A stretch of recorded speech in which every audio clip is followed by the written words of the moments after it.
তাজমহলের দাবিদার প্রিন্স ইয়াকুব ইতিহাসের পুনর্জন্ম না কল্পনার রাজপাট। যদি কেউ এসে দাবি করে তাজমহল তার পৈতৃক সম্পত্তি, আপনি কি বিশ্বাস করবেন? ভারতের হায়দ্রাবাদে বসবাসকারী এক ব্যক্তি জানাচ্ছেন তিনি মোগল সম্রাট শাহজাহানের উত্তরসূরি, তাই তাজমহলের প্রকৃত মালিকও তিনি। শুনতে অবাক লাগলেও এটাই দাবি করেছেন স্বঘোষিত প্রিন্স ইয়াকুব হাবিবউদ্দিন টুসি।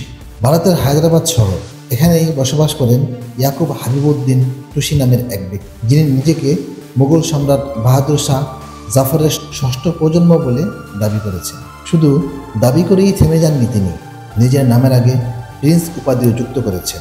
প্রাচীন মোগল রাজপুত্রের আদলে পোশাক, চলাচল এবং কথাবার্তায় ফুটিয়ে তুলেছেন অতীতের অভিজাত মোগল ঐতিহ্য।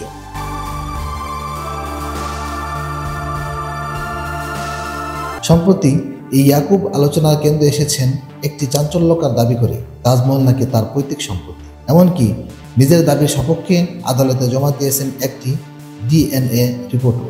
প্রিন্স ইয়াকুবের দাবি তিনি মোগল বংশধর হিসেবে সম্রাট শাহজাহানের উত্তরসূরি, আর সেই সূত্রেই শাহজাহানের তৈরি করা অমর স্থাপত্য তাজমহল এর উপর রয়েছে তার উত্তরাধিকার সূত্রে মালিকানা।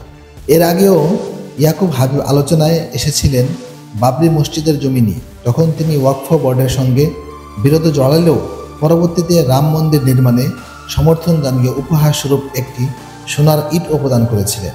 বর্তমানে তিনি সপ্তদশ শতকের মুঘল সম্রাট আওরঙ্গজেবের সমাধির মোতাওয়ালি বা রক্ষকের দায়িত্ব পালন করেছেন বলে জানান। স্বঘোষিত প্রিন্স ইয়াকুবের এই দাবিকে অনেকেই ইতিহাসের বিকৃতি হিসেবে দেখলেও তার আচার আচরণ, পোশাক পরিচ্ছদ এবং কথাবার্তায় এখনও যেন বয়ে চলে এক মুঘল আমলের প্রতিচ্ছবি।